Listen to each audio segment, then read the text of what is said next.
evening, everybody. Good evening. Welcome to our TPN CES 2023. I know, yes, it's 2022. Hold on, we'll be good. This is our preview show. Oh, good. One of our other members just showed up. We will be talking about what we're hoping to see at CES 2023 this year, and things from the past. We've got a cool thing with Marlo that we're going to talk about as well. So why doesn't everybody introduce themselves? I'm Scott with F5 Live. Kirk Corliss with GNC Week in Review. Michelle with F5 Live.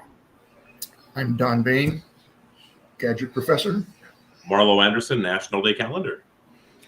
And this is most of the team. We've got Todd Cochran, who's not available tonight because he is out of the country, but he will be at CES with us as well. And our viewers over the last couple of years will probably remember Chris Jordan. He will not be available this year because he has a work conflict. So we won't be seeing him, though we might be seeing him tonight, but we will not be seeing him in Las Vegas. But it's good. We're all back to normal. Don, it's good to have you back. Thank you. Back on the team this year. We've been missing you. I appreciate it. Thank you. Looking forward to it. Absolutely. What have you been up to? Well, I am in the process of, I'm done, but my home in Rhode Island had a leaky pipe in the attic, as I understand it. It will be a year ago, January 8th. Oh. The house was totally destroyed. Oh, no. So I'm still waiting for it to be built. So I've been going back and forth from Arizona to check on the house. But, oh, my God, ceilings, all new floor, all new fixtures, all new wiring. It just totally destroyed it. So that's been keeping me occupied for sure. No kidding. Mm-hmm. Wow. It's nasty. That's definitely crazy. Yeah. Oh. Yeah. Well, on our side, obviously last year we weren't physically in Vegas with everybody because of some health things on our team, but we will be there this year. And so the original team for a number of years is back together, and I'm really, really excited about that. And I'm also really excited, Marlo, about what we are doing with you this year. We're doing what we did last year, but bigger and better, right? Bigger and better. It's pretty exciting, actually. We're going to be celebrating National Technology Day on January 6th at CES. We kind of put it together last second, right? Well, last day, maybe, right? We had this opportunity to take over one of the center stages, so we did that. And kind of threw together a National Technology Day broadcast. This, because it went so well last year, we're going all out this year. And the streams will be on the National Day calendar feeds. It'll be on our website, as well as all of the Tech Ranch feeds, and, of course, all of yours. So it should be a lot of fun. We're hoping to bring a different audience to this year. So it should be a lot of fun. Yeah, it was a lot of fun last year, getting to see a different perspective. Obviously, for the last 5 or 6 years, we've had a kind of the same perspective of the show. It used to be, the studio would kind of bounce around. We did North Hall for a while. We did South Hall for a while. And but we've been on the tower with the same background for a little while. It was really cool to get, a camera out onto a stage. I mean, technically, if they wanted to throw something at you, they might have been able to, but that's not the point. It did give a different perspective. And they don't allow fruits and vegetables in the center. Otherwise, we probably would have had a couple tomatoes being tossed at me and things. Just saying. Though I do remember they had some mushroom-based stuff. They did. That came up the whole rest of the show. It was good stuff. I would have given it a shot. I am not a mushroom person, but I would have given it a shot. You guys both seemed surprised by it. So, I mean, that would have been enough for me. Well, they were making food out of it. I mean, Right. you know, I think we had the chili and all that. Chili was good. It was really good. Yeah, The chili was good. Really good. Yeah. Well, definitely interesting. But this year, what's everybody hoping for? I know there have been some new trends at CES in the last year or two, but what's everybody hoping to see? That's a tough one. I mean, Yeah. Yeah, I think there's so much there. Go ahead, Don. No, I'm just saying there's so much there. It's just, every year things just open up with a bazillion other things. I remember, might have been 7 years ago, they had 2 drones, and then it was 50 drones, and then like a year before last or 2 years ago, they had a whole floor of just drones. So and obviously that's really created havoc in the world with the war in the Ukraine and also just local stuff, deliveries. It's kind of crazy. So, I mean, that's the fun of CES. I don't know what to expect this year, but I'm ready for just about anything. You know, AI, artificial intelligence, really seems to be a hot item, particularly in the area of graphics. And I just had a product in here that was using AI for sound. It was pretty amazing. I mean, the headsets that are coming out now, one looks like a motorcycle helmet, the sight and the sound, it's all AI. It's pretty amazing stuff. So I expect to see a lot more of that stuff at CES. We shall see.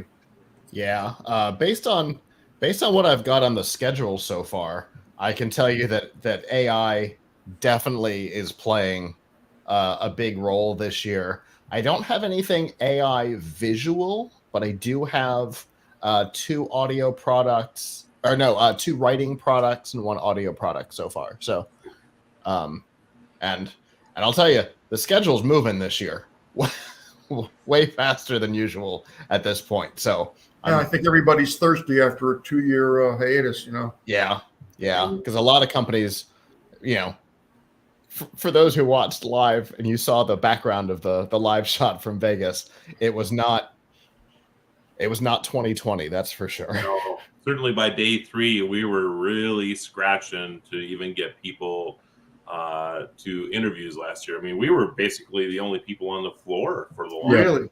It was very quiet last year. Yeah, it was. And also too, what Pat's saying was like years past, you know, it's wall to wall people. I mean, 150,000 plus having to throw elbows to get anywhere. You know, and walking around to the convention center.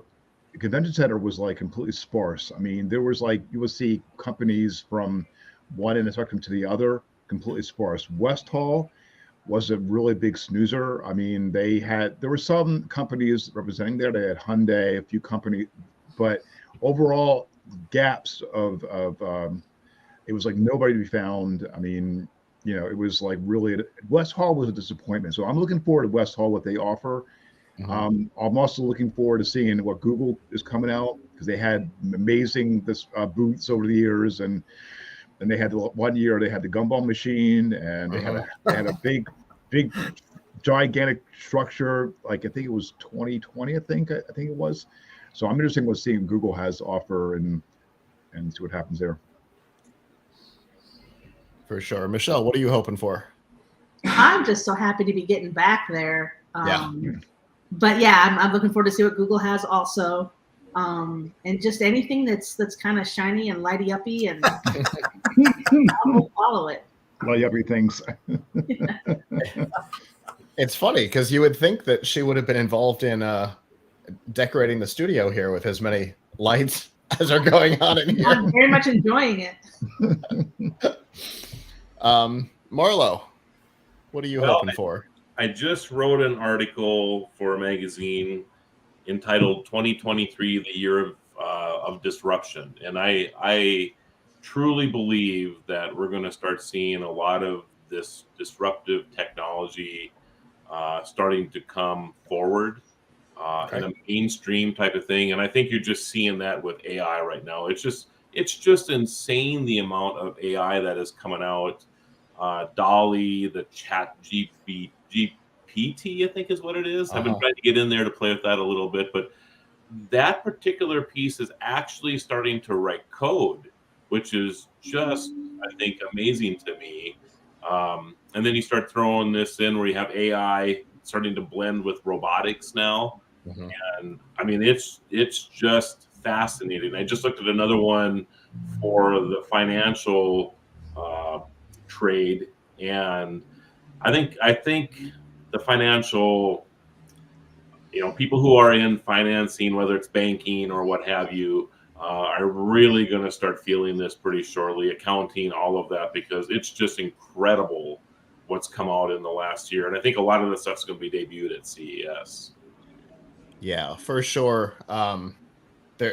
So AI, so AI generating code. Microsoft has had something built into Visual Studio for about the last year and a half. Right. This Chat GPT thing, the code that it generates is mostly based on stuff from GitHub and Stack Overflow.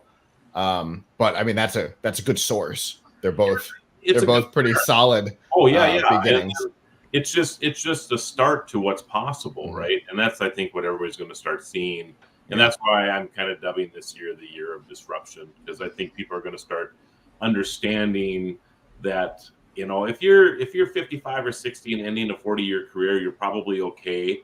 If you're 30 and just getting into something, you're probably going to have 2 or 3 career challenges in the future, because those jobs are going to be disappearing. I'm not saying you're not going to find great jobs. I do truly believe that we're not going into a situation where we're going to have fewer jobs. They're just going to be totally different. This is going back to like 1900, when we're going from horse and buggy to automobile, right? This is exactly where we are at right now, and you're really going to start seeing that. Yeah, agreed. And so I'm looking at one of the companies that has put in for a slot on the show, and I'm not going to say the name because I don't know how much of this has been, is public yet, but they've got a product that it says is accurate enough to identify people and objects through walls. Wow. What? Yeah. What? All right. Right? There goes our last bastion of privacy right there. Right. Yeah. It's gone. Even No my privacy wall. left. Yeah, it definitely seems like lead-lined walls will be coming back. I got an aluminum hat somewhere around here. So. But so one of the questions I was going to ask that Marlo has started answering is, we usually talk about whether we think that this, and then before and after, whether or not we think a particular CES experience has been evolutionary or revolutionary. It definitely sounds like Marlo is saying he's expecting this to be revolutionary this year. Kirk, what are you thinking based on what you've seen so far? Based on what I've seen so far over the past 4 years, I noticed that what evolved incrementally, especially with COVID, was health tech. That has grown, exponentially. That when I was at Showstoppers, that majority of the booths there, products, were related to health tech. Over and beyond that. So I think what we're going to see evolving more is health tech, and not necessarily with COVID-19, but airborne diseases or airborne, a host of things. So sure, that's what I've seen evolved over the years. And kind of on that, products coming out of COVID. It's not a health tech product, but it's a travel, quote unquote, travel product. Right. We've got coming on, I think on the first day. It's a company that makes an interactive virtual reality app for travel. So if for whatever reason you can't go to the Eiffel Tower, you can at least experience it this way. So it's an interesting thing that there were all kinds of ideas outside of just the direct health tech that came out of the last couple of weird years. So Michelle, evolutionary or revolutionary, and what product categories do you think are going to hit the hardest? I don't know. In some ways, I think maybe both. Sure. I agree that the health tech is probably going to expand and change in some ways, and try to capitalize on things that have been going on. And then with AI moving in different directions, you got large corporations trying to change the way they're doing business, save some money here and there. So they're going to be looking for different things. I think it's going to be a little bit of both. Sure. That makes sense. Don, what do you think? I agree with Michelle. It's hard to tell what's coming up, what's evolutionary or revolutionary. It's a combination of both. If you look back from the development of the car to man on the moon, if you look at the whole global time span since man's been on Earth, it was a teeny piece of it, and I think we're just, it's always going to be the same pace, but a little bit accelerated every year. Things get there's newer things, and they take things from the old inventions and the old programming, and then have a breakthrough and build on that, and then go to the next phase. So it's constantly evolving. Whatever word you want to put on it, it's always new, it's always fresh, and it has to be, because the world thrives on that. And as it increases in functionality, everybody's lives are enriched and becomes better. I can't imagine, living back in the early 1900s compared to what we do today, even 20 years ago. My God! So it's always fascinating and interesting to me to see what's out there, and predict what's coming down the pike, for sure. Yeah, totally agreed. And on that, things that nobody could have predicted. We've got a company whose goal is to eliminate all unprocessed household trash. Their goal is zero garbage. Well, zero trash. It's in all caps with an exclamation point. Start at my house.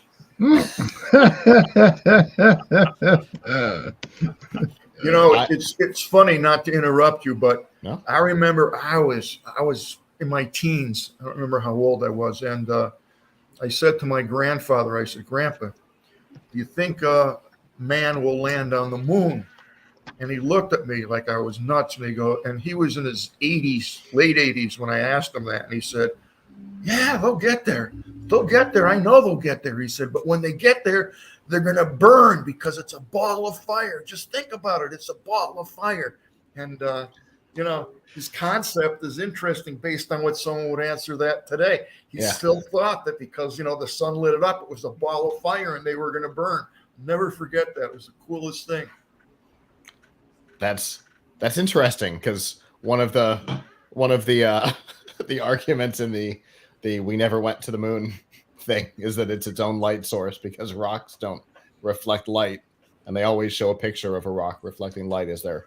Doesn't matter. Anyway. If you don't know this about me, I love conspiracy theories because they're so unbelievably stupid. So anyway, yeah. And even just maybe a year or two before they actually landed on the moon, people were still like, it's not going to happen. Yeah. It's not possible. We don't have the technology. It couldn't possibly happen. And then boom, the moonshot was one of those things that created so much new stuff outside of just NASA. It produced all kinds of, Velcro, right? That came out of well, I don't think it was NASA directly. I think it came out of Lockheed or somebody. But what? So I honestly, I think the last 2 years in the health tech space are going to be like the moonshot. I think there's going to be, because we've already seen some wild things that 2 years ago, if you had said that there'd be, a mess of products for sanitizing phones and computers and pencils or whatever, if somebody said that 3 years ago, they'd have been like, I don't know. We had one company pitch a product like that to us for CES 2020. mere weeks before everything went sideways. And now the number of pitches for cleaning products is through the roof for CES 2023. And 3 years ago, we had gone. Well, COVID accelerated that for sure. I mean, yeah.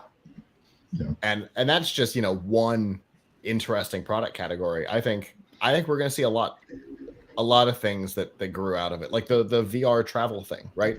There's an AR product whose name I can't remember, that is essentially intended to, if I understand it correctly, because obviously the pitches we get are really short. If I understand it correctly, it's to essentially replace brochures and maps at things like national parks.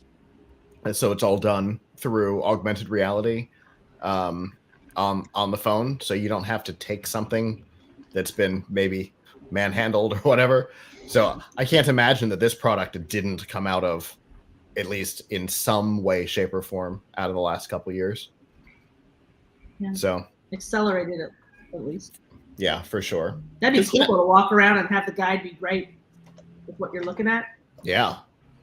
We've seen it in like really narrow concepts. Google and Nokia both had their AR built into their map products. I don't think either one still does. I don't think the Here We Go product still does, and I haven't seen it in Google Maps in a while. But they were really rudimentary. The technology's changed a lot since then. So, yeah. I was just saying, what about the service industry? Do you think, like restaurants, for example, you're thinking of things growing out of the pandemic. You've seen kiosks like at McDonald's now. It's their, it's a twofold thing, right? It's they can't afford to pay the minimum wage requirements, so they're replacing those people with kiosks. Mm-hmm. And of course, they can't find enough people in some areas to work either. So it has to be these type of things. I've seen that some robots now are starting to take orders in some restaurants across the country, where they actually come to your table and take the order, or they serve you. Or they serve, yeah. Yes. It's good you said we're saying that, Marla, because a few months ago on one of our prior episodes, there's a mall in Jersey that it's a robot burger kiosk. Yeah, they're actually making burgers in this kiosk. In a kiosk, yep. With all the toppings. It's a little bit more than a vending machine, but right. I mean but it's all cooked to order. Yep. Right. So it's a fresh burger that comes out. Yeah, and customized. If you want onion or tomato or lettuce or whatever, it comes out just as you ordered it, cooked in the vending machine. Yeah. Yeah, I think you're going to start seeing more and more and more of those things. And when the Impossible Burger was introduced at CES in 2019, and I remember us all talking about, this is an electronics show. Why is there food here? And it was such a big hit, of course, that other food technologies are going to be showing up. And I do believe we're going to see a lot more of that this year, along with those service. I mean, it would surprise me to see more robots, more of these kiosks, whatever it is at restaurants, and quite frankly, other service industries, whether you're cleaning a house or whatever.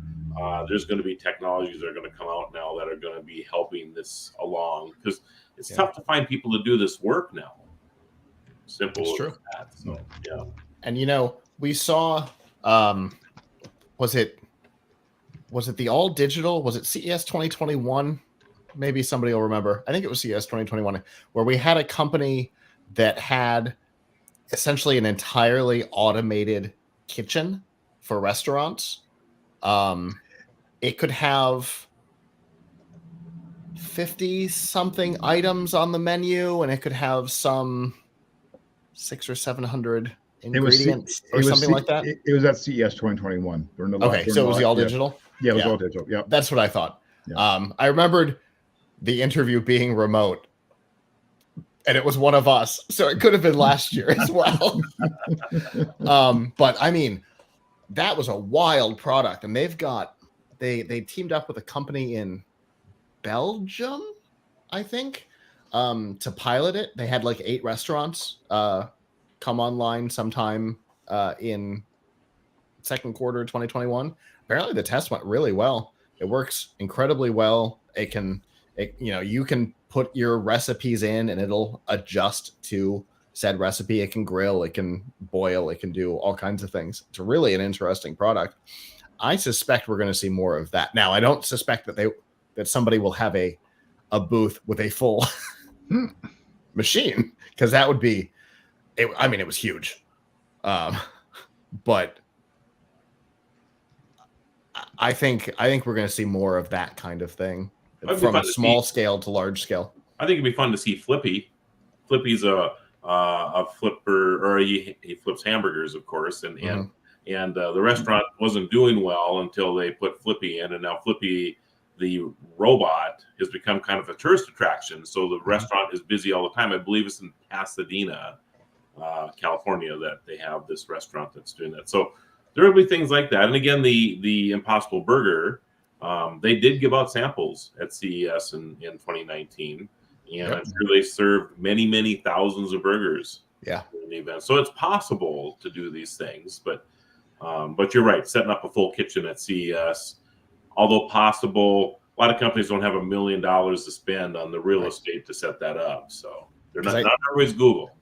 I think this one was like 15 by 20 or something like that. Okay. I mean, that is an insane booth at CES, right? Because then you've got to have the ability to talk to people. You're talking about a 40 by 40 booth. That's at least $1 million, I bet. So I have no idea, but it would be very. And then how do you get that machine to Vegas? They have trains. It's true. Although I think the company was in Belgium. Okay. Oh, there you go.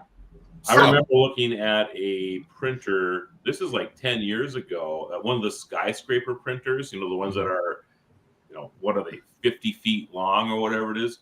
They were showing those at CES, and the only way you could get them there is by rail car. That was it. The only way, and they figured it out. So, there was a company at my second CES that was lead acid batteries, which I know we tend to talk to the flashy, but there's AA batteries and lead acid batteries too. And there was one that was so big that it was taller than me. And I remember saying, is this a real battery? They're like, yeah. 2 questions. 1, how do you transport this thing just here in the building? And 2, why not just have a hollow body? And the guy looks at me and goes, I hadn't even thought about this until you brought it up, right? Never considered just shipping the body. Oh my God. Because what are they going to hook it up to, right? Right. That's too funny. You could have put all the other in the world. You could have put all the other Russian nesting batteries. You could have put all of the other sizes just in one and just shipped this one empty plastic thing. They shipped a real one. But they said they said oh no, they don't even ship it back. They just abandoned it in Vegas.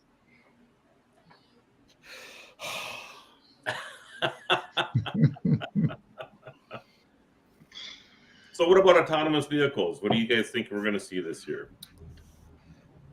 Certainly more than we've seen in the past. Hopefully nobody will be a victim of one. You and I both got to ride in autonomous vehicles in 2020, right? Yeah. I mean, I've ridden in quite a few. In fact, I've been keeping tally. I'm actually at 41 right now. So holy crap. Just at CES? No, this is at other events I've been invited to as well. Oh. I sometimes dub myself as the person who's ridden in more different autonomous vehicles than anybody else in the world, and it's possible, I suppose. No, you got me beat. Quite a few, not more miles than anybody else, of course, but right, I get invited to a lot of these different things. I see. So I have one that's a flying boat. Yep. Is it Candela? Have you seen this thing? Are you guys interviewing them as well? Potentially. Okay. They've got an invite and they're trying to figure out what to do. Okay. They are coming on for Technology Day. So Okay. that helps you whether you're going to book them or not then. Okay. So, what was the other one? I have a couple automotive ones on here that I'm not. Yeah. But they're the platforms themselves. So Cebros, the connected vehicle platform, and then the autonomous chair. Have you seen this thing? No, but I think I need one. Before you say anything, Michelle, my guess is it's going to be similar to Chris Willingham's thing. Right. Go ahead. Chris has an autonomous chair. Chris Willingham, one of the guys that we work with at the Amrock Fab Lab, built essentially a hover chair. Yeah, and he had over the years built some AI and image detection into it. So I'm very curious. I have no idea either. Okay. They're just building it as an autonomous chair. I'm not sure if it just goes to the fridge when you want to get a beer or whatever it is. I don't know. Do you speak to this thing to put your legs up and give you a massage? I suppose that's what it is. I don't know. Probably. Yeah. Okay. I needed to take you to the mailbox though. I mean, in the future, we're going to speak to everything, right?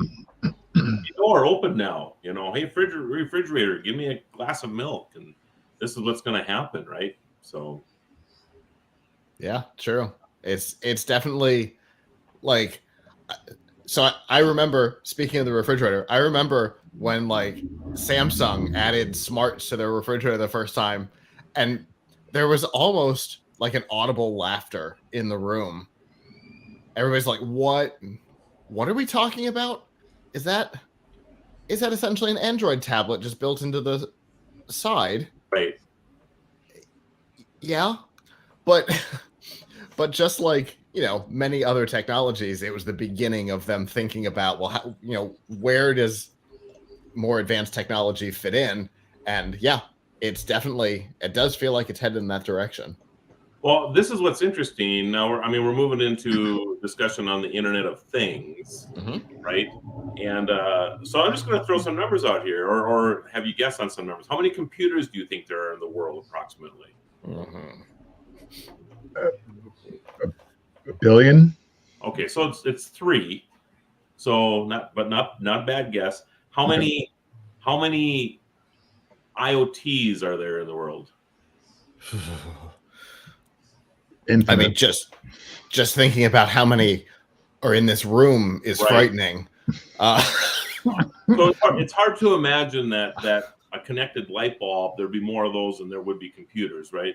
But there are 13.5 billion IoTs right now. That's your refrigerator, your toaster, the glass that you're drinking beverage out of on a Friday night.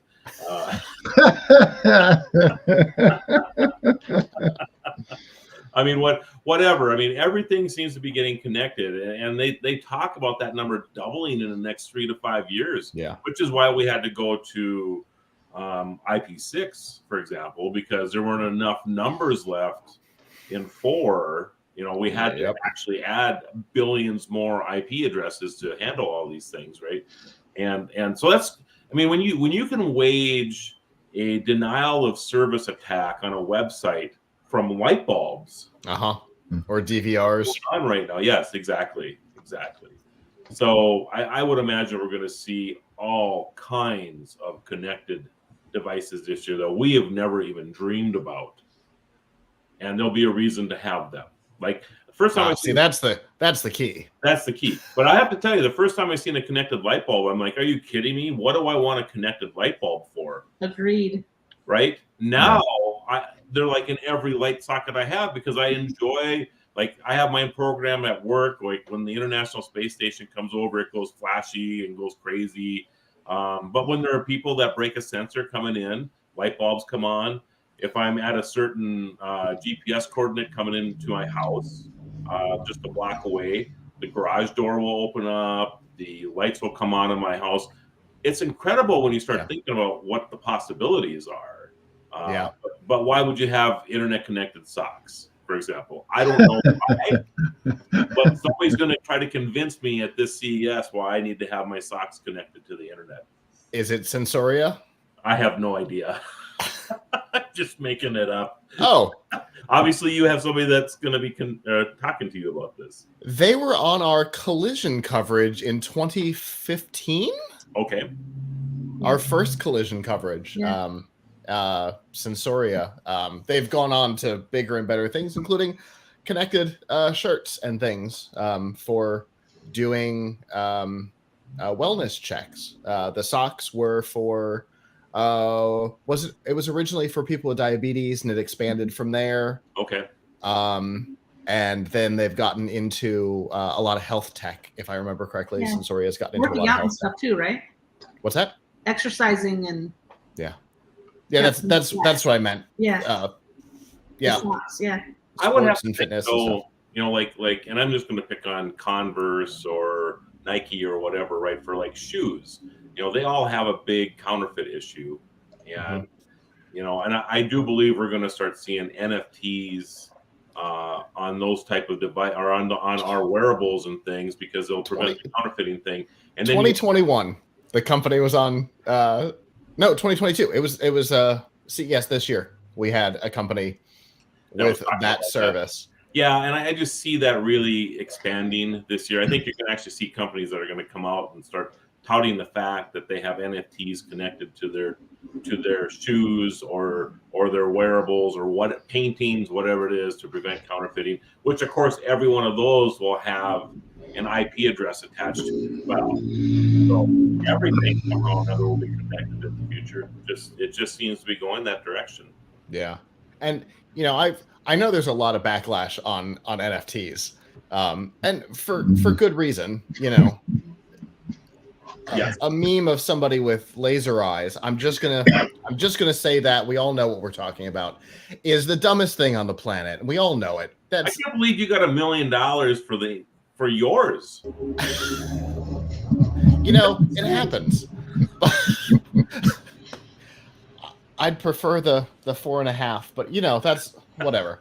Anyway, it's so unbelievably stupid. But you know, we've been talking for years that there are places where the technology makes sense.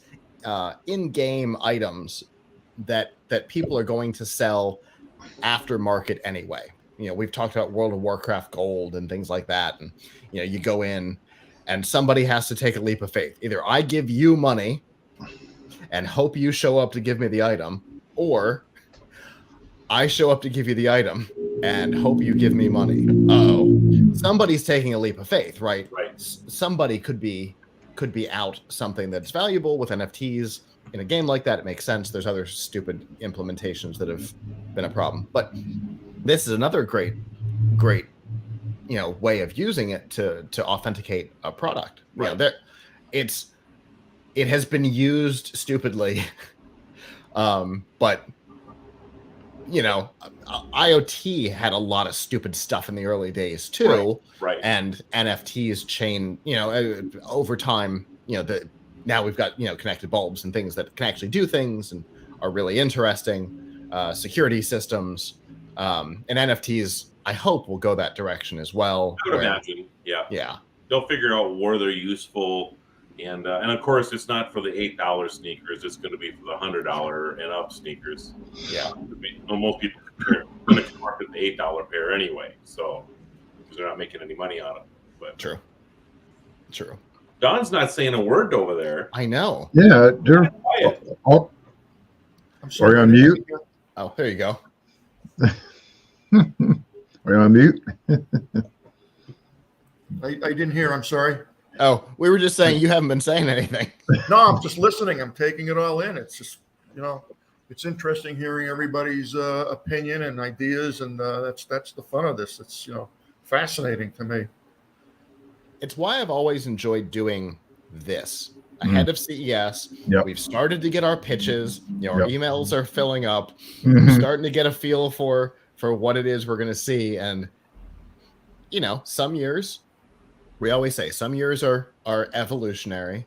We're like, all right, so a new version of the Samsung phone. Okay. and then some years are revolutionary. Yeah, like you said, AI is going to be a huge thing this year. A couple years ago, Don had a company on. It wasn't Otter. It was the other one. Because Otter is text. That did could virtualize a voice. I remember saying because I was producing at the time. I just want to verify, so I can virtualize Don's voice and have him say things. I'm like, absolutely. And Don's like, why would you want that? Don't worry about that. I had a website. I can't remember the company, but they created faces, and you can go on the website and there's like unlimited amount of faces, and these people don't exist. Mm-hmm. And they give them a voice, any hairstyle you want, Caucasian, black, white, green, whatever, and you cannot tell the difference. It's impossible. You just can't. It's scary. Well, Yeah. I just I've been training my virtual voice because there are times when they need me to do a voiceover for something on the radio station or whatever, and I'm not available. And it's not quite exact, but it's getting better. It's getting pretty good. I've seen crazy. I mean, I spent 20 minutes training on this thing. They had the 3-minute version, which I did, and it was okay. And then they came back and said, if you want it better, do the 20-minute version. I did that. And it's scary, actually, that how good it really is. And it's getting better and better and better. That's every day. Yeah. Well, for me, because I've been for me, for CES, I mean, you have the big companies, but for me personally, and I meant to say this every year, is Eureka Park, and you find the most unique products, the unique services, the unique startups that are just have a small little booth, with barely nothing, and and a lot of ingenious ideas that come out of it, as far as smart tech and things of that nature. And every year I go down there. Well, I missed going down there last year, but over the years, I'm just like fascinated, going down there and seeing the crazy things, the things were like sports. I saw one that were when you're in a football game, or I can't remember the name of the company, but where they recognize like any head trauma when you get hit. Excuse me. So every year, I mean, and for those viewers who are new to this podcast with GNC Week in Review, that's one floor that's incredible, and the various foreign countries are represented there as well. Yeah, they're so fun to talk to. Mm-hmm. Yep. Because you never know, Right? Mm-hmm. Because they're such small booths. Mm-hmm. And they've usually got very minimal signage. They've probably got the one on the wall that's printed by CES. Yep. They might have one or two of those pull up, stand up things, and some literature on a counter, on a table. And that's usually it. Yeah. And you're like, all right, that's a weird name. I got to do it.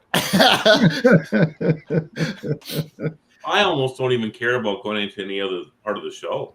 I would spend my whole time down there. Yeah, there's a reason. There's a reason why we've set up in the. Yep. It's not called the Sands, the Venetian. Expo Towers at this point, because so much of the interesting stuff comes out of that building. Yeah. All the new stuff. I mean, I'm not saying that the big companies don't come out with new stuff too, but it's all you're dealing with this embargo crap all the time, and and these new companies, they just want to get the word out. Exactly.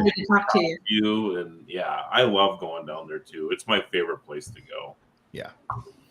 It's where we encountered Benji Lock the first time. Yeah. Down in Eureka Park with his little wooden non-functional prototype. Which is exactly what we're talking about. You never know what you're going to encounter. Yeah. Or the state that they're going to be in. Yeah, and that's the whole purpose of it. I mean, that's the whole purpose of meeting, because the press, like major networks like CBS, NBC, ABC, what have you, they're not going to go down to Eureka Park. They're not going to, they're only there for like for a hot minute and leave. So as far as us, they set up at Central Hall because they want to talk to the big guys. Right. Well, so their advertising dollar is, right? Yeah, exactly. If they can do a nice report on General Motors, and you have a conversation with them, they have the potential to sell them advertising or whatever. Yeah, that's what their game is. There's no doubt about it. Yeah, that's why I maybe, I know I'm biased, but also in the same token, when I watched coverage years ago, and I was fascinated by the various companies and things that I had never seen before. And, and for them to come on, these companies are so grateful to come on, happy to come on, little know more about them, how they came about the product, and they walk away with a great experience. And, that carries them forward. We can build relationships with them like we did with Ben Gulak and some others. Yeah. I remember, and I know you guys have stories like this too, but probably the first time that I had what I would consider a significant impact on a company was Deeper. I don't know if you remember this company. It was they basically built this fish finder. It looks like a bobber. Have you seen this thing? Yes. About 5 or 6 or 10 years ago now. I'm the first one, or our team was the first one that did an interview with them. And it was the last day or the second to last day of CES. And it was at closing. And you guys, what it's like. I mean, you don't even want to talk to anybody else anymore. And this guy, we come walking by with our video crew. And this guy came out of his booth and begged me to do an interview. And I'm walking by and I'm like, I'll just catch you tomorrow. We're all exhausted. This guy just dogged me for like 2 aisles. Can you please come and do an interview? I finally just asked him. I said, "Are you going to leave me alone if I come and talk to you?" Yes, because he wasn't going to leave me alone. So we went back there and did this interview, and I was just stunned that nobody had come and talked to this guy because what he had developed was incredible. And we started talking about, it was great for the fishing part of it, but then we started getting into search and rescue and all the other things that were possible with this thing. I remember this interview, and then it gets picked up, and then I guess it gets on one of the shopping networks, and the rest is history for him. So the next year we come walking by, and I didn't know any of this, and he comes up and he just comes right out. He's talking to somebody. He just stops and comes out and hugs me. And wow! And he remembered of course, he remembered my name. I'm trying to remember his name right now for whatever reason I can't. I usually do. And he's like, that interview you did made my company. And these are the things that we like. I think that's what we all like about going down to Eureka Park or whatever, because it's like giving that little person, that little creator, whatever, that company, the chance to get heard, and then it allows. And the lives that particular product has changed because of that is incredible. So that's really what it's about, right? That's one of the reasons that Michelle and I enjoyed that Collision conference for the years that we did it, is because everybody was an early stage company. So many of them had these weird products. Nikia always liked to say that it was like being in the mad scientist's lab, because very little of what was there was going to come out as it was. But there were some really interesting pitches, and so many. I can't tell you how many of the companies that we talked to at Collision over the years reached out and said, "Hey, can we buy the unbranded?" Because that's something that we do. Can we buy the unbranded version of the interview because we want to use it in our pitch deck? Because we've got an investor who's interested and we want to include the interview in the pitch deck. Yeah, no worries. The number of people, the number of companies that did that. And then, the number of companies that went on from being this little nothing at Collision in a tent in Las Vegas to being PetCube, whose ads you can't miss on television. They were on our Collision coverage in 2015 with a non-functional 3D printed prototype. That's amazing. That's a great story too. And today you can't watch, especially today, because they advertise like crazy during the holidays. You can't turn on the TV without seeing the ad for PetCube. Right. So, And obviously for us, Benji Lock is our version of that. Yeah. I'm going to have to excuse myself. I have another obligation. I thoroughly enjoyed seeing everybody, and everybody looks good. And I guess we'll see each other in a couple of weeks, actually, at this point. Yes, sir. Thank you so much for inviting me on. I appreciate it. And we'll see everybody real soon. Thank you so much. Look forward to it. Bye. Take care. Bye-bye. Yeah, so for Michelle and I, it was Benji Lock. That was our very few people had talked to Robbie at that point, again, because he had a wooden non-functional thing on his table. And people were like, not a serious thing, kept walking. And Dave, who's just off camera for Michelle, hounded Marissa. Like, no, we've got to do this one. We've got to do this one. We've got to do this one. And I mean, you know, he's been on Shark Tank and working with Hampton Kim Kelly. With Hampton Products. You can go to an Ace Hardware and see the product in the store. It's absolutely, it's wild to be able to see that. Yeah. And it's interesting. And it's interesting to tell that they tell their story. Because some, you know, they're like Marley said, that they have bullet points for advertising and they'll do a fluff piece. But, you know, when we do their interview with them, these companies, you know, we always want to know more about them, how to come about, and not just throw like, you know, well, what's the company's name, what's the product, the price, etc. You know, we want to get in more depth in case, you know, for viewers and listeners or viewers of the webcast, you know, can be more intrigued to learn more about them and be more inclined to find out more information, be more inclined to purchase their products. And Benji Lock is a great example, you know, where his brand is everywhere. I mean, you can find him anywhere. So that's the beauty of our coverage in this network. There's one right there. A Benji Lock? I can't reach it. It's just far enough away that I can't reach it. It's in the corner of the studio. But there's one sitting right there. You know, the other thing that I always find interesting too, and through this process, even this year, booking interviews right now, is the amount of PR firms that get in the middle. And, you know, they're like, you know, are you going to provide a list of questions that we can be prepared for or whatever? The answer for me is no. Mm-hmm. I want that interview to be, I want to be surprised and engaged when I'm talking to them. If I know this stuff in advance, the person who's watching isn't going to see me gush over something that I just figured out. The light bulb goes off in my head, right? And I get all excited about the product, which I think conveys a lot in the interview, right? Absolutely. Or it can go the other way, and I suppose that's what they're afraid of, is that they're not going to get that excited about this, but that's okay. That's what the point of this is. And right. I will not do interviews if they start sending over questions that we're supposed to ask and stuff. It's just not real. Yeah. And, you know, our policy for TPN, for people who are watching and may not have seen stuff in the past, we don't necessarily do interviews so much as conversations. Right. We start with introduce yourself. There are 2 questions that we are going to ask. Introduce yourself, and how can people find out more? Right. Everything in the middle is on the fly. Yeah.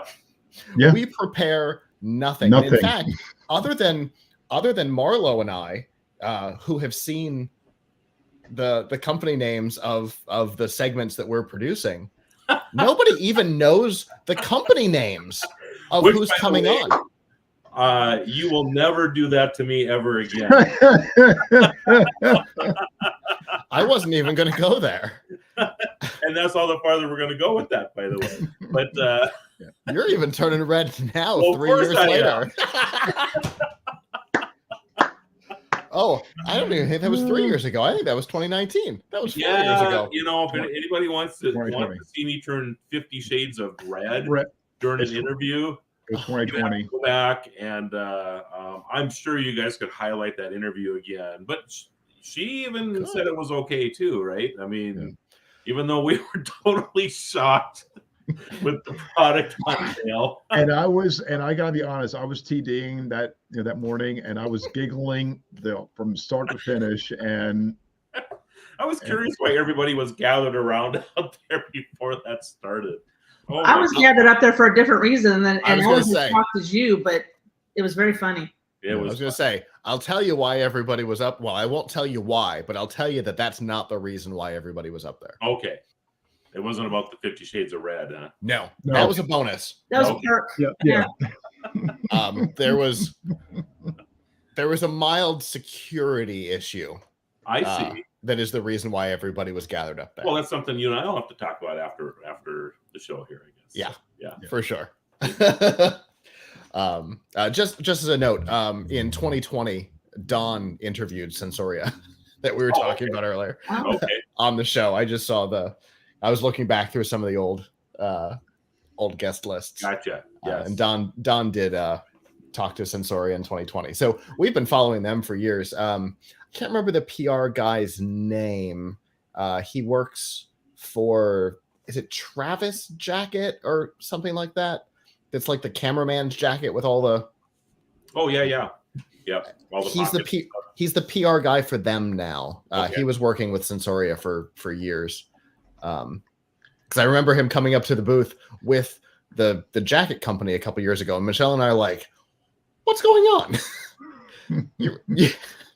you were with Sensoria a couple years ago. I think they work with Karen Thomas now. But yeah, back to your comment about PR companies. There are some that are problems and some that are hugely helpful. You know, Steve Winter, for example. Sure. One of our favorite people. Yeah. He's already got all of his clients on our schedule. And it's just a matter of if the PR firm or the person that works for the company understands the style. Yeah. You know, that they know that they can trust you to ask the questions and bring the product to light, you know. Yeah. That's what they're after. I would imagine a lot of times some of these companies that they don't know who you are a little antsy about making sure that they get their message across, you know. Yeah. Well, I know as a producer, when I was West Coast producer, this year, you know, when I introduce myself and they will basically, I'll tell them, you know, who's going to be there, having a conversation, and, you know, basically free flowing, you know, and they're very relaxed. And also when they come in, for those who don't know, like, you know, what, you know, behind the scenes, there's a lot goes on behind the scenes when guests come on. So we have to not necessarily prep them per se, but, you know, we want to make sure we got their name badge, their name is on the badge, and take it off when they get on the camera. Sure. But as far as like with a lot of companies, we don't really have, with the exception of Steve Winter, of course, but a lot of it, remaining them don't have, you know, PR people. Yeah. So we want to make sure that when they come on, they know, and they have questions for us, you know, well, where's it going to air? You know, can I get a copy? So we give them all the information, you know, at the end, but they still ask for a copy. As soon as it's done, they would ask. I remember one guy in 2018 when I was down there, this guy was like hammering Todd, getting the copy of the video, and they try to explain to him, we'll get it when it's published, and but he was, I was like, oh my God, dude, read the room. Yeah, we get, so except for this year where we're blocking off for National Tech Day,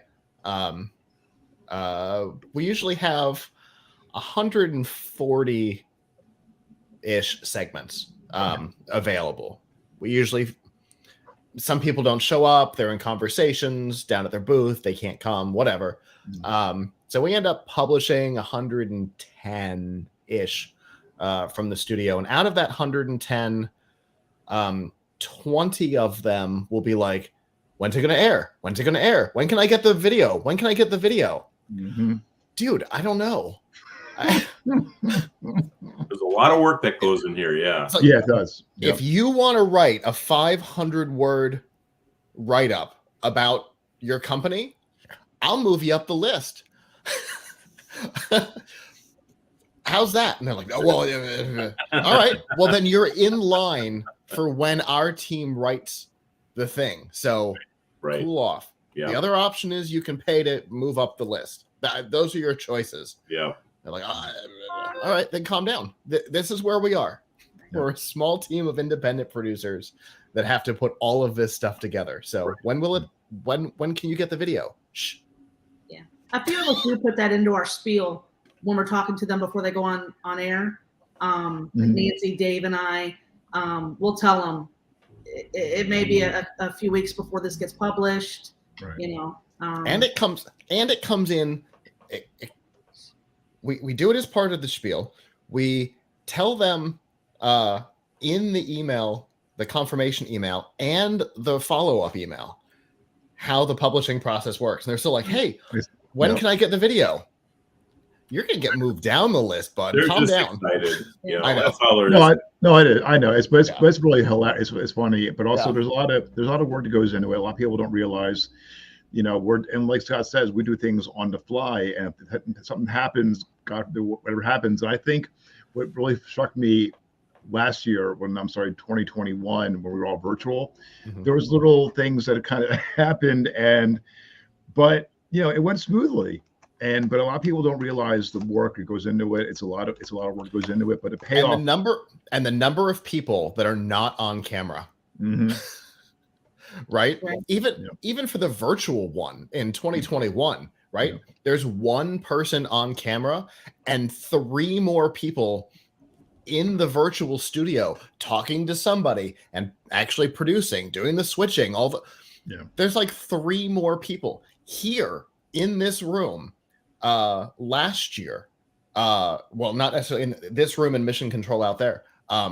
It was 1, 2, 3, 4, 5 people at all times, so that we could manage the chat room and, you know, put on Twitch, because on Twitch, every time the guest changes, so does the text on our Twitch channel. Like, there are so many people you don't see.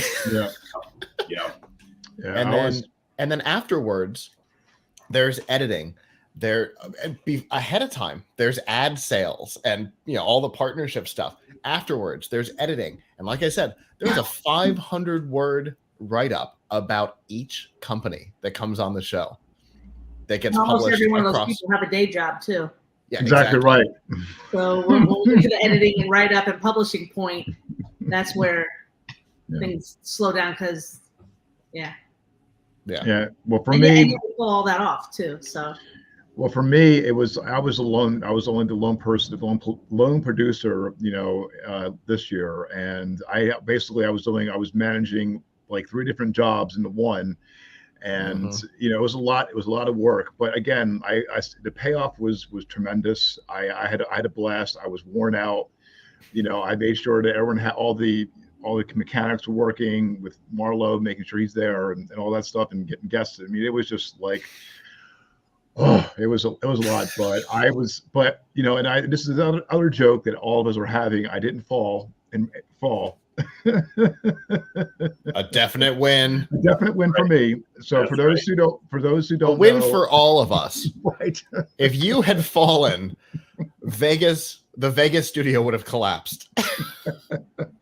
So thank goodness. Yeah, thank goodness. Yeah. So for those who don't know, I fell. I was at the Sony booth at the LBCC. I fell and I hurt my shin badly. Virtual 2021, I fell down at home, broke a toe. So yeah, so this year I'm like, I promise everyone on a team, I'm watching where I walk. Bubble wrap. Exactly right. So yeah, but I promised, you know, I promised myself as well, you know, to not fall, but everything's been good so far. So. I do have a bit of bad news, you guys. So we're going to have to find a place to meet at the end of this, because the restaurant that we've met at for the last 8 or 10 years is no more. No. Oh, no. So is it gone completely, or did it move to the other small location? Because I know that was the plan. They said they were going to move, but that was before COVID. Yeah. Well, I do not know the answer to that. I know that there's another restaurant in that space, so it's possible that they just moved. That's what she said they were going to do. They were supposed to trade locations. The one that's in the location of the grotto was supposed to move and trade with the grotto, because the grotto wasn't doing enough business to justify the larger space, and the other one was always busy, so they wanted to give it the larger space. Well, maybe we still get it. That'd be okay. I'm sorry. No, it's okay. Yeah, it might not be after COVID. Who knows? Yeah. I mean, we can all go to McDonald's. I'm okay with that. Oh, it'll be better than that Chinese restaurant that we tried that one year and nobody actually got their food. What was that Mexican place we went to the one year? That was good on Main Street. I wouldn't mind going back there. Yeah. I don't remember. I've actually eaten there a few more times since. So Oh, yeah? they have pretty good food there. Yeah. Yeah. I know that we had trouble a couple times in a row, and then we found the grotto, and they were fabulous, and we stopped. Yeah. We're like, that's it. No more searching. This works. Everybody stays down there anyway, so it's just easy to walk over. And yeah. And since my birthday is usually within a couple of days, we usually get a dessert for free. Oh, there you go. Yeah. Happy birthday, Jack. For those who don't know that story, Todd's mother used to come with us for CES, and she did interestingly what my mother now does in the studio, making sure everybody's set up and communicating with everybody and doing all that. And there was one year that she didn't come to dinner with us, but she was at the table, and then she went upstairs. Before she went, she told the server, just so you know, it's his birthday, and pointed at our former TD Jack and said, it's his birthday. Didn't tell anybody else that she had done this. So at the end of dinner, they sang to him, and he just leaned into it. And so I thought it was real. He got a free dessert and the whole 9 yards. And then the whole rest of the night, our team, like, he hung out with us. We went up in the Strat, and we kept every, I don't know, 10 minutes or so, something would happen and it would trigger everybody. Happy birthday, Jack. And what a couple of us didn't know was that Michelle and Danny didn't know that it wasn't his birthday, and that his birthday's actually. We told him happy birthday every year. His birthday's actually like in June or something. I love it when those things just live on and on and on. Yeah, and it has stuck. Funny. Doesn't Alice do it now? What's that? Hasn't Alice taken it over and picks a different person?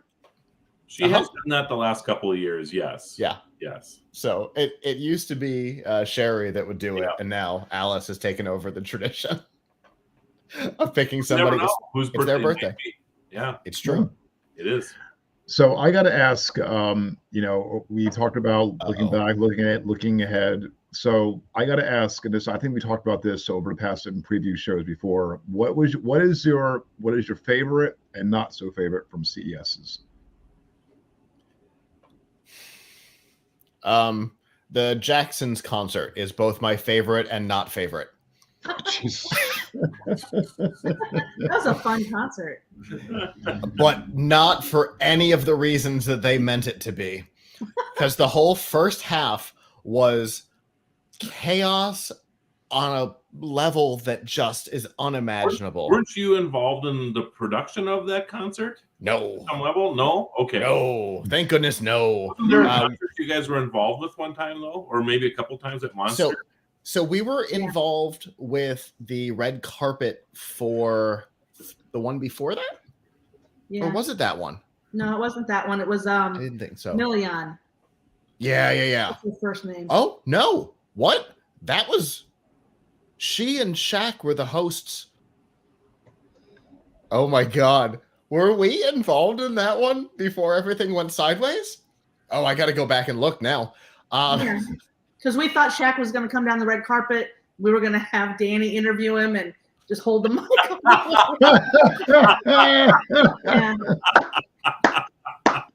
That's funny. Something had happened with they did Million's what is her first name? I hate calling her that.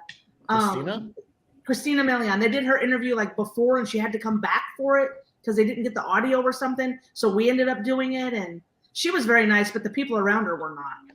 Yeah, and we were involved in something else with her that night that put my frustration level through the roof. That was not the night of the Jacksons. The Jacksons. Was Jacksons the night that their audio was so horrible? So here's what happened. They decided that they didn't want to pay to use Britney's soundboard because Britney Spears was in her residency, captivity, whatever you want to call her time at Planet Hollywood.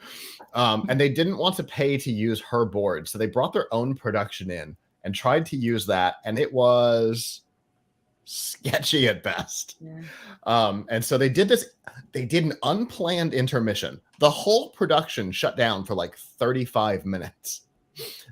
And what it turned out to be was they were ripping all the cables out of their board and putting them into Britney's board. They're like, you know what? Well, that's it. And when they came back, the Jacksons performed and everything was flawless. So the first part was awful. Half the performers didn't have working microphones. The lights weren't working right. Nobody could hear anything. Just absolute chaos. And then a break, which was weird. And then the Jacksons get up there and it is a flawless performance. The sound works perfectly. The lights are perfect. Everything is ideal condition. So that's the best and worst all in one. What about you, Kirk? So for me, I've seen I would say yes, that's my worst. But for my best, I think it's for the past couple of years, I've been loving Wonder Painter, and that was our best of for 2020.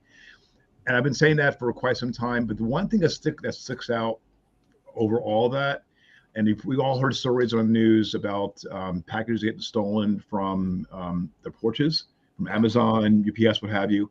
So 2021, there was a guy that came on from the package protector, or protectapackage.com, where it's a device where they put on, if you have a package to be picked up or dropped off, you put like clips on the side of the package, and if someone decides to steal it, a loud alarm goes off.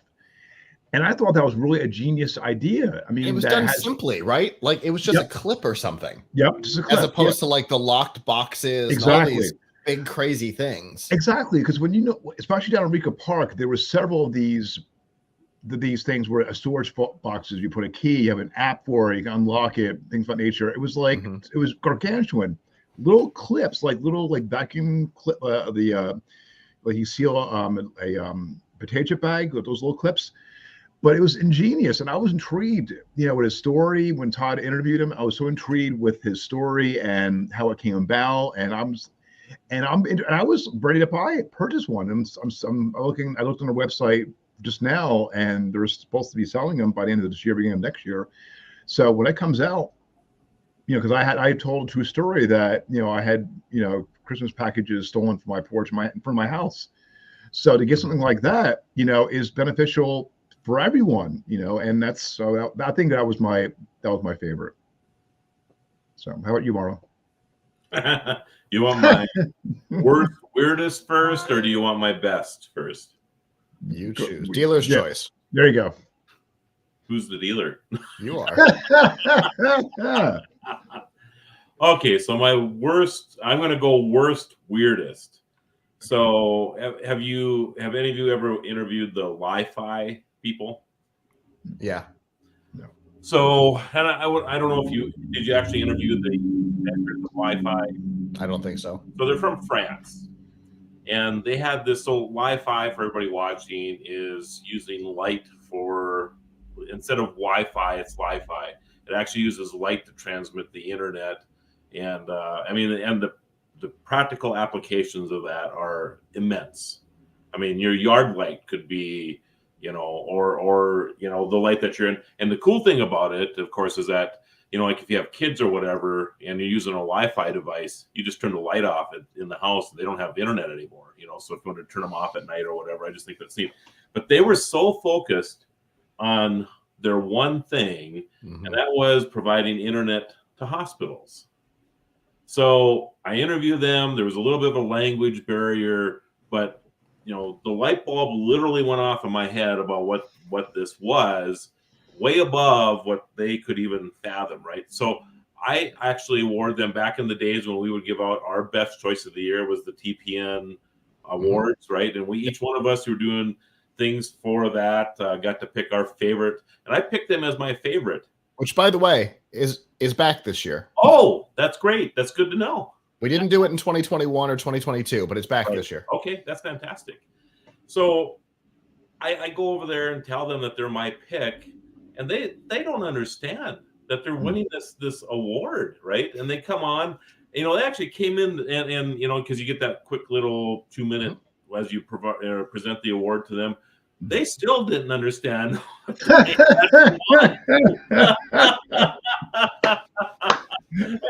And after a little bit, I just gave up. Yeah. You can only do things so long, Oh, it was just crazy. My best, though, was at one of the concerts. It's funny that we're bringing up these concerts. So a lot of times they'll embargo. Monster will always wait till the last minute to introduce who they're going to have, right? And it was the year that they had Fleetwood Mac. Yeah. So I had heard that, Fleetwood Mac was in Vegas. They played supposedly their last concert ever, last in Vegas. And here 2 nights later, it comes out that they're going to play at the Monster event, Monster Cable, by the way, for everybody watching. They always have not energy drink. Not energy drink. These that's people. Correct. Those people. The people that make these lights in our wall. Yes. And anyway, they always have, and they invite some of the press to this thing. There's usually maybe a couple thousand people that show up at this, so it's very limited, right? So didn't have tickets yet, and Alice and I were with another couple and heard who it was, so we wandered back there to get our tickets. Well, we come around the corner, and there must have been 10,000 people standing there, right? And Joe's the guy that's with me, and we're just like, what in the world is going on here? Well, all these people are trying to get tickets for Fleetwood Mac, right? And there was like 4 or 5 guys standing on tables, and all of a sudden they seen my badge in this sea of people. I have no idea how they even picked me out of this thing. I got badge on and whatever else, right? The guy looks at me and he points at me and he waves me up.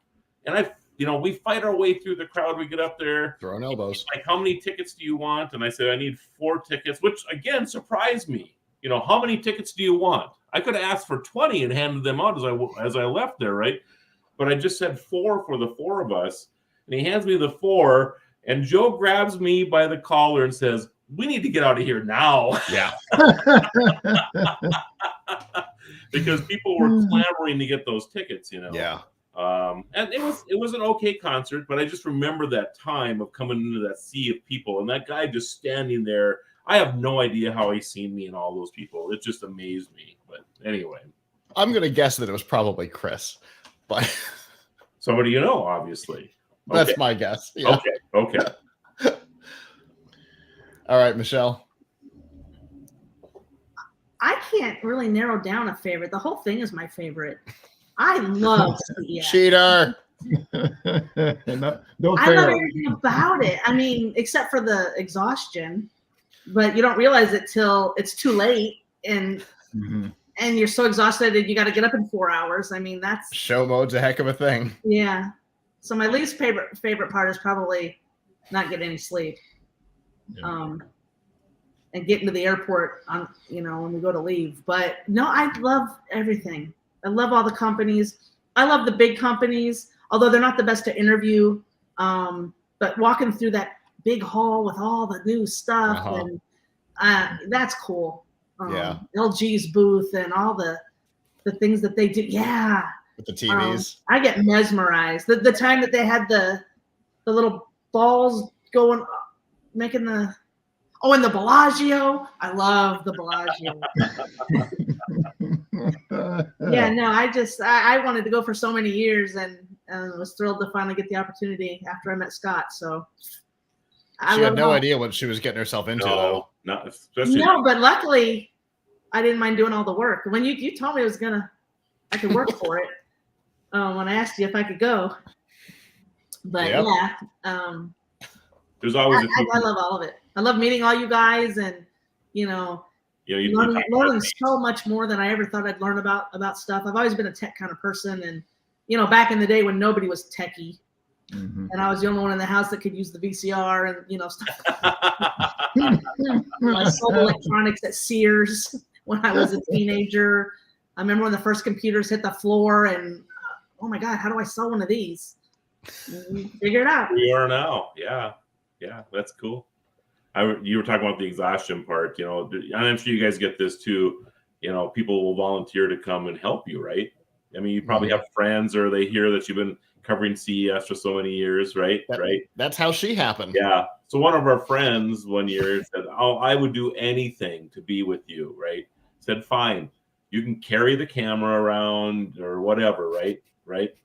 And I come around. This is just the second day, and I told him, I said, this is a grind. I mean, you're going to put more miles on your feet. Make sure you wear comfortable shoes. All of this stuff, right?" And I come around the corner. He had found a place to sit down, and he had fallen asleep against the wall. It's only 11 in the morning on the second day. I'm surprised I didn't fall asleep. I had no idea. So hard. I've never been in so much pain. Yeah. At the end of that first day and into that second day. And the guy that I was producing for was a jerk all day long. The only thing he would carry was his microphone. And I'd be just trying to keep up. And of course, with all the events that we all get invited to, I think a person could actually go 24 hours a day, or maybe 21, 22, because there's always stuff that goes late into the evening, and then there's early breakfast stuff. You could probably just have a couple hour break in there to get a couple hours sleep and go, but you would never ever make it to the end. For me, when I came on in 2018 and as executive producer for Geeking Central, I asked Todd, to come out, if I can come out and help, and I was a producer, and also the digital producer. I was doing the website and keeping on a chat and what have you. And I'm like Michelle, I love tech. I think it's fascinating to see. I mean, my jaw, when I walked in, I was like, my jaw hit the floor. Like, I'm seeing all this stuff and these companies and Samsung's booth is like incredible. It's so big they literally call it the village. Yeah. And I was like floored, and just to meet and met with Scott and Michelle and Danielle and and Marlo and everything and Don. It was like and I said it before and I'll say it again. It's a blast. I mean, I would get up. It's when you see, people don't realize that getting up extremely early in the morning and getting done, at like 7, 8 o'clock at night. We had those events like CES Unveiled. That's just from the convention center. For those who are listening, that's just the convention center time. That's not. We're not done at 8 p.m. We're just heading over to the Bellagio to go to some suite party or whatever to see product or unveiled or it's not. And it also too, when I tell people, and people don't know, CES covers not only LVCC, the Venetian Expo, which is now 4 buildings. Exactly right. Hall. Exactly right. And there's hotels, there's Bellagio, there's different events all over Vegas, and there's no way you can do every single event, press conference in the span of those 4 days or 3 or 4 days. It's literally you can't see impossible. every booth in one of the buildings. Right. No, there's so much. And isn't there a new? I haven't seen the new. The new part of the convention center is West Hall. Yeah, I've been in there a couple times for a couple other events. It's easily. It's not probably quite double what it was before, but it's significant. Yeah, well, that's gonna be crazy. It's everything basically across the street from the I forget is it Paradise that goes across in front there? It's across the street. I think so. Basically, all the way down to the you can go in and do the skydiving thing in that building. You know what I'm talking about? I've done that before. Yes. It goes all the way to that building. Wow. That's how big this thing is. It's just unbelievable. But they have an amazing food court in there now and all that stuff Thank too. goodness for that. Yeah. Well, that's going to be weird to navigate this year then with the team being at the Venetian and we only having like Danielle, with a producer out at LVCC, that's going to be different. Yeah. So do you know the story behind the add-on here? No. So it's CES as to why they have this add-on. They told CES that they would build this if they would commit to another 20 years in Vegas. Mm-hmm. And that's the reason, and that's how they're paying for this $500 million add-on to the convention center. It's significant, you guys. And it's just unbelievable. That's just the cost of building it. That didn't even count the cost of purchasing the hotel that was there. All of it, yeah. And Gary Shapiro's office is right next door to the food court. So the only thing is that's where we used to all park at. The gold lot. It's gone. Yep. There's no they haven't finished building any of the parking ramps around it or anything yet. I think that's all planned for yet. So it's going to be, well, I guess since we're not going there, the trick is that you just go over to the Venetian and then just bus over. Because if you're going to try to get into the convention center any other way, it's just going to be madness. It's already madness the way it is. Mm-hmm. I want to ride in the tube. How do we? So that's interesting. So you go over to that sky jump area that I'm talking about, and you can ride in the tube, and it'll take you to either north or to west from there. Yep. And it's free. So, or you can go on the other side, and I'm sure it'll be very, very busy during CES. So, but they'll have a lot of cars. I've never had to wait. I've ridden it probably a half a dozen times, and you just walk right up and hop in a car. They take off. It's like a 1 to 2 minute ride. It's very. Maybe we can film it, Scott. One of the first, like before that really opens. It's not a bad idea to go do it like on the 3rd. I would suggest that actually on that Tuesday or something, because they'll be running by that time, I'm sure. For sure. Yeah. Cool. So I'm going to put a serious answer in. I'm going to say my favorite part is the team that we've put together. Obviously, the team has changed significantly since the early days when it was Todd and Jeffrey and Andy McCaskey. Because Todd's the only one left from the early days. And, we've had people come and go over the years, but I think we've built a really solid core team at this point. And the show kind of, I mean, not really, but as far as having things down, the show kind of runs itself, which is fantastic. We all know what we're going to do.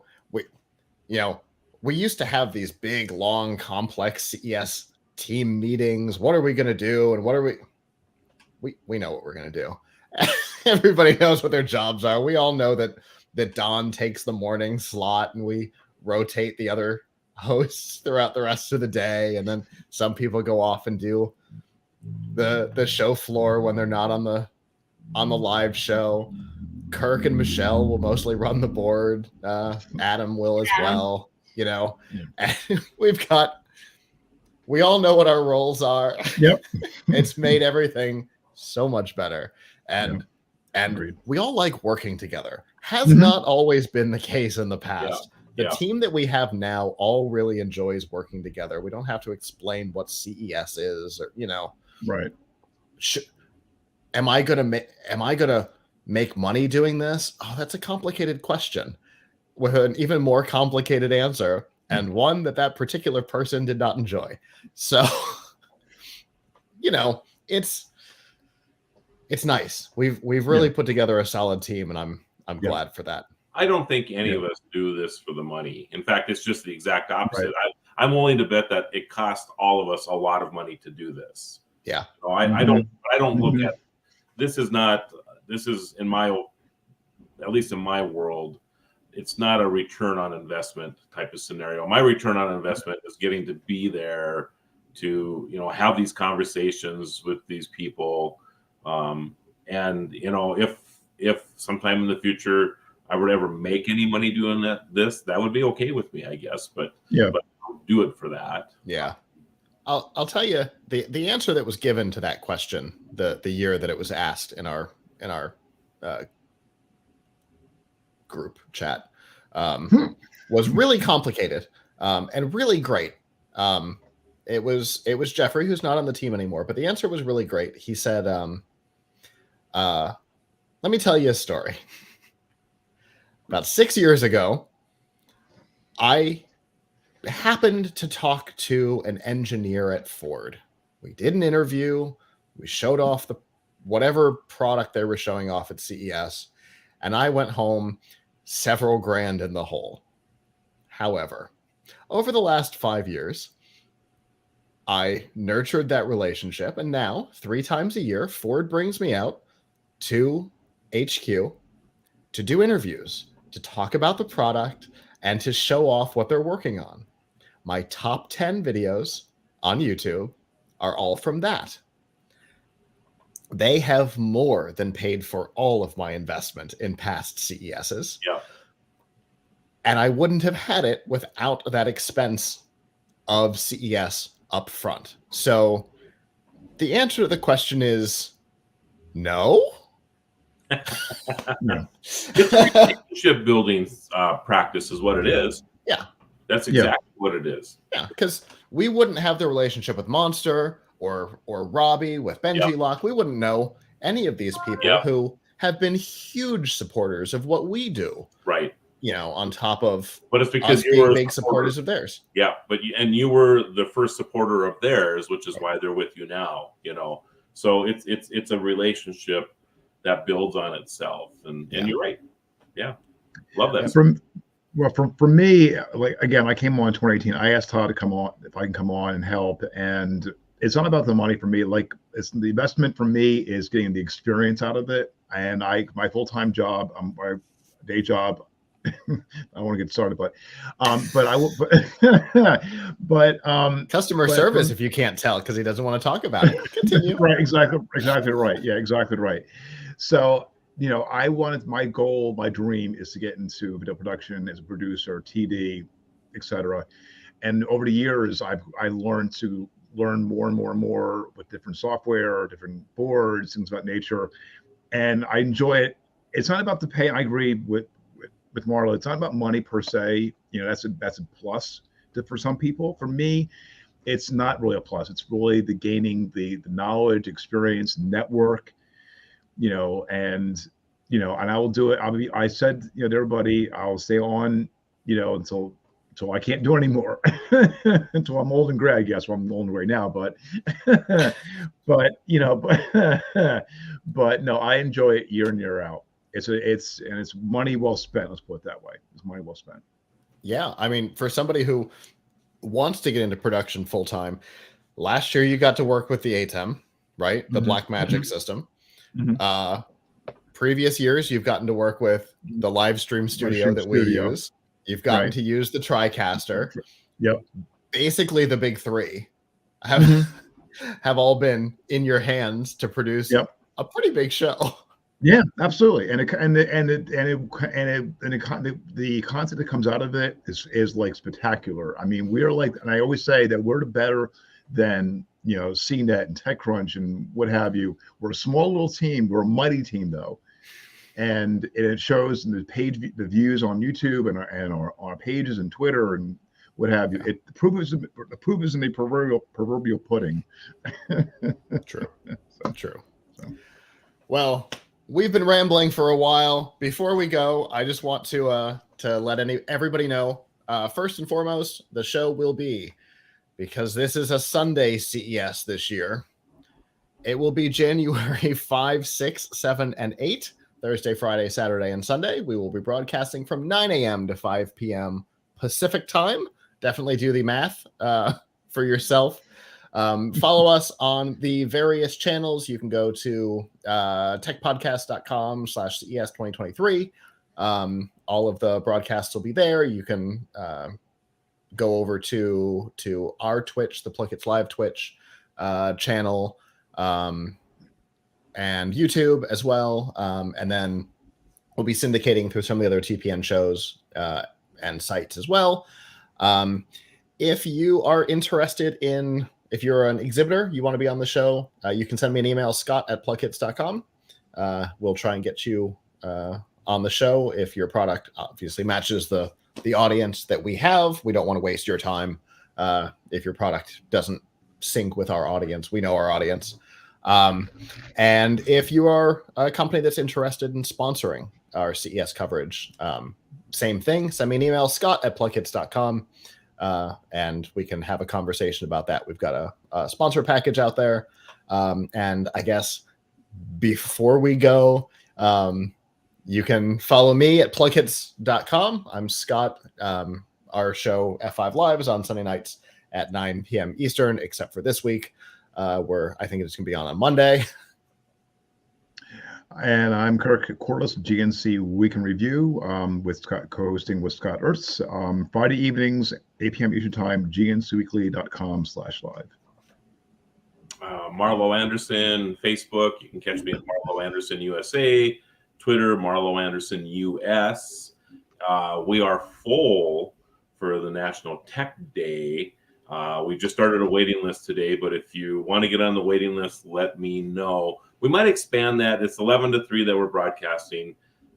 Scott, you and I need to have a conversation if we're going to expand that an hour or two on each side of that. But right now we're totally booked. So, which I Impressive. guess, yeah, it's cool. We'll be simulcasting back and forth, Yes, the whole day. So if you want to be part of the we could National Tech do that. Do you National Tech Day, you can also jump on our schedule. So do you have some openings left on the 6th? Yeah. Okay, maybe we'll do that. Okay, that's a good idea. Yep. Yeah, no worries. Yeah. Hi, I'm Michelle, and I don't have my own show yet, but stay tuned. No, she doesn't have her own show, but she does produce so much of the stuff on Plug Hits Live. So, which we could not do any of what we do without our behind the scenes people. Although Michelle has promised this year that she wants to be on the show, Yes, I do. which I'm very excited about. Mhm. I also want to have a production camera. Yeah, this we'll year. talk about that for years too. Yeah, So, definitely. we'll have that for sure. So, again, you'll be able to catch us January 5, 6, 7, and 8 from Las Vegas. And I guess with that, on behalf of the big team that is not on tonight, we will see you in January.